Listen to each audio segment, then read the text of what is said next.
Hi everyone, today I wanted to show you our ride on Iron Mountain Road. Iron Mountain Road runs through part of Custer State Park in South Dakota. It is one of the very scenic routes to get to Mount Rushmore. We rode this just before the 79th annual Sturgis Motorcycle Rally in 2019. There's a couple quotes from Panhead Billy Burrows that really apply to this road. The first one is, "Take the two-lane roads." The second one that I think applies even more is, "Slow down and enjoy the ride." They say Panhead Billy Burrows has put well over 1,000,000 miles on his motorcycle. He's got all the roads he's ridden on marked off in what he calls his map book. I'd be willing to bet he's probably got this one marked off in that map book. That quote about slowing down and enjoying the ride has a lot more to it than just the speed you're riding at.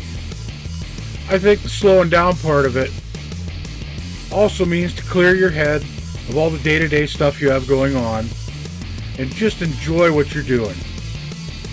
If you've ever listened to anybody interview Billy, you know he's a man of few words. So when he says something like "slow down and enjoy the ride," he's talking about a lot more than just the speed of your motorcycle. Now it's time for me to get back to Iron Mountain Road. Iron Mountain Road is 17 miles long. It has 314 curves, 14 switchbacks, 3 tunnels, 3 pigtails, and 4 presidents. Those 4 presidents are the faces you can see on Mount Rushmore as you're running up Iron Mountain Road. The lower section of Iron Mountain Road that you see us riding on now has a lot of open grassland. This open grassland along the road is great for viewing wildlife. It's not uncommon to see bison or deer grazing in the fields along the road. Iron Mountain Road is part of the Peter Norbeck Scenic Byway. The Peter Norbeck Scenic Byway is made up of 3 roads in total. Those 3 roads are Iron Mountain Road, Needles Highway, and Custer State Park's Wildlife Loop. Most roads out there were built with one purpose in mind. That purpose was to get you from point A to point B. That is not really the case with these 3 roads. Their main purpose was to show off the beautiful landscape in the Black Hills.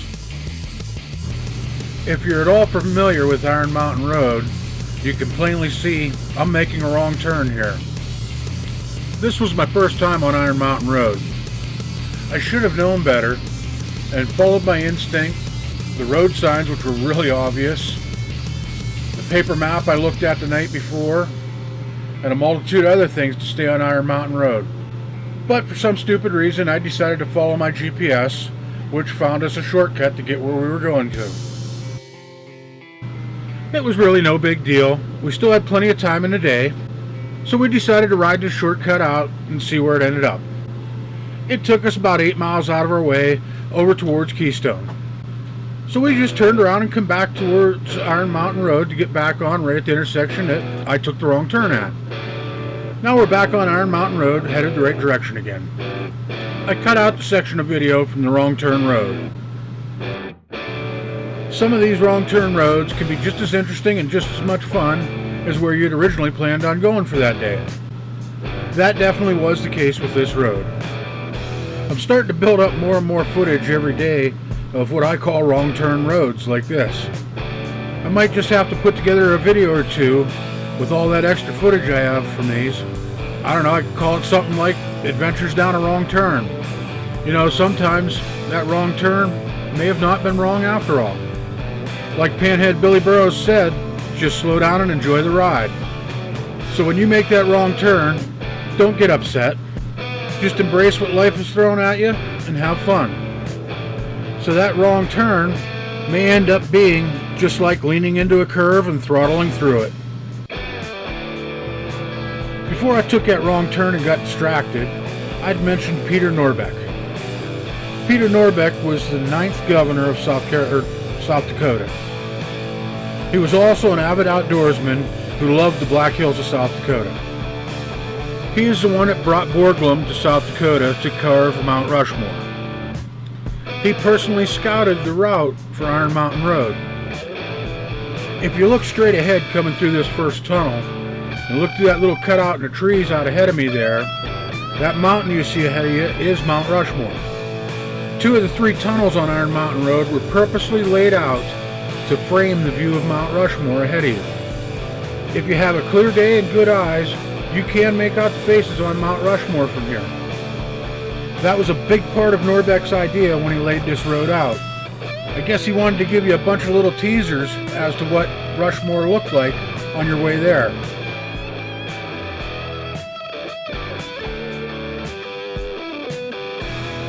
Peter Norbeck also had an influence on a lot of other stuff in this area.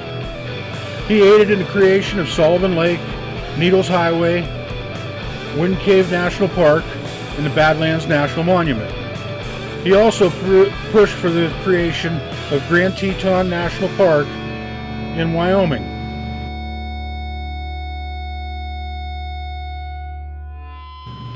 Coming up on my right, you'll see the parking area for the scenic overlook on the top of Iron Mountain Road. At this overlook, you're 5,445 feet above sea level. It offers some beautiful views of the surrounding area and a really good view of Mount Rushmore. Borglum, the chief sculptor of Mount Rushmore, saw Iron Mountain Road as an integral part of Mount Rushmore.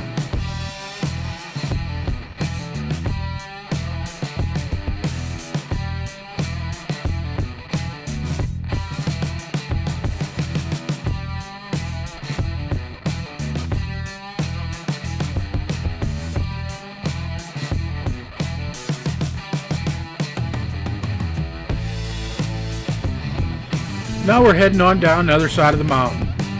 This part of the ride has some really beautiful views on it too. Personally, I think the section going down the mountain is probably the best part of the ride for me.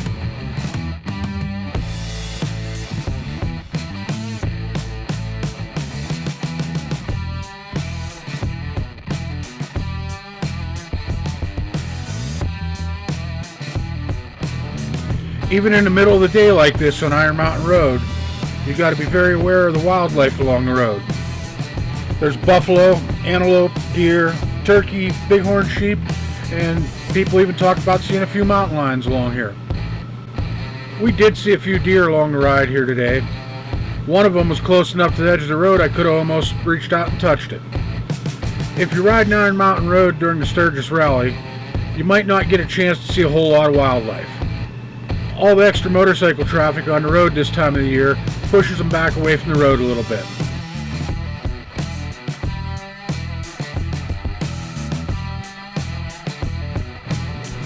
Here you see us coming out of one of the 2 splits in the road. Not quite sure why they did that, but it works out pretty neat.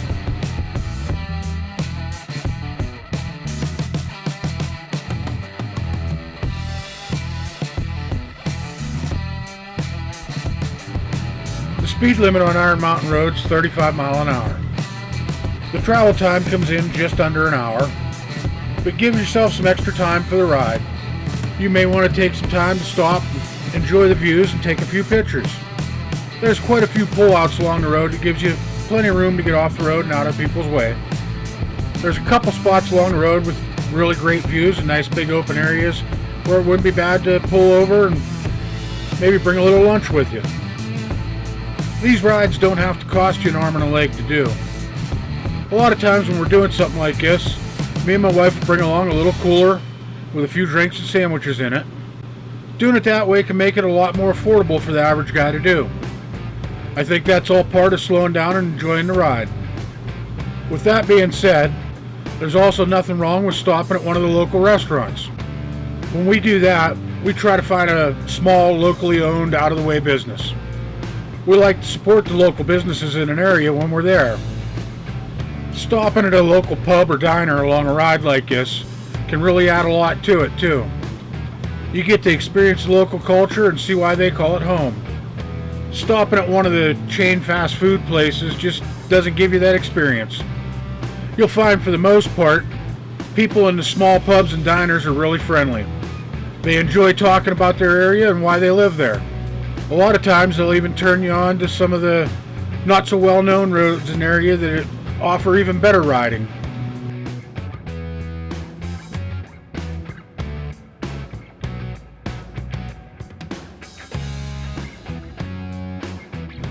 Iron Mountain Road was built in 1933. Since there was a lot of rock to be removed to create the tunnels, instead of hiring your normal highway construction worker, they hired miners to do a lot of the work.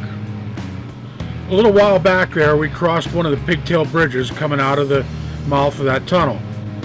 These Pigtail bridges are pretty unique to mostly just scenic highways. The only other place I've seen one is over in the Smoky Mountain National Forest. When you're coming down out of the Great Smoky Mountains down towards Gatlinburg, Tennessee, they use one of these pigtail bridges here. They use a pigtail bridge to cover a really rapid change in elevation in a short distance. It's kind of a way to replace a switchback without taking up as much area.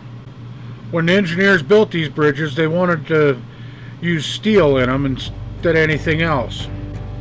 Norbeck didn't like the idea of concrete and steel bridges. He wanted a bridge with a more rustic look to kind of accent the forest.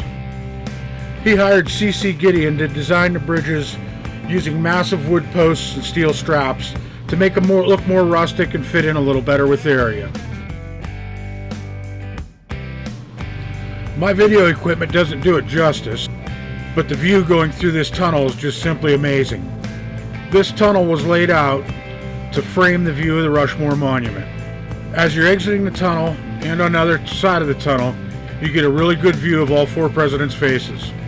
They laid this tunnel out like this on purpose, and I think they did a great job at it.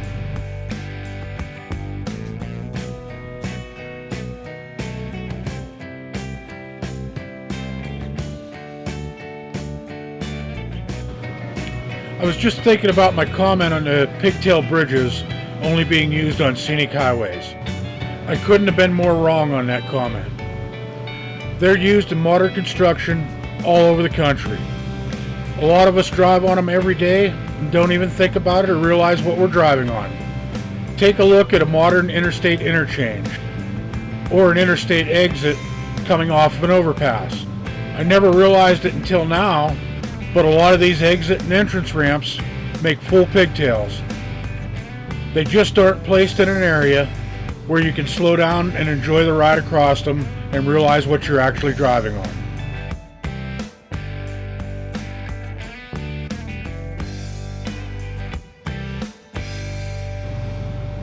I'm not sure where the name Iron Mountain or Iron Mountain Road came from. If you happen to know where this name came from, let me know. That might be an interesting part of this story.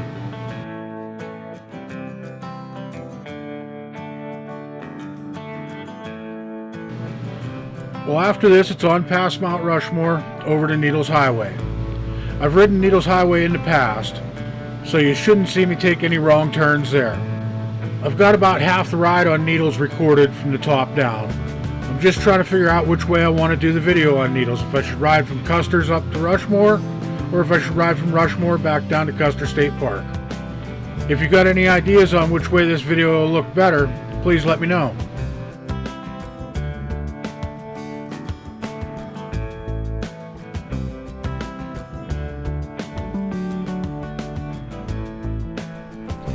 If you like this video, please give us a thumbs up and click on the subscribe button. If you want to be notified when we post more videos, click on the little bell below. Thank you very much for watching and have a great day.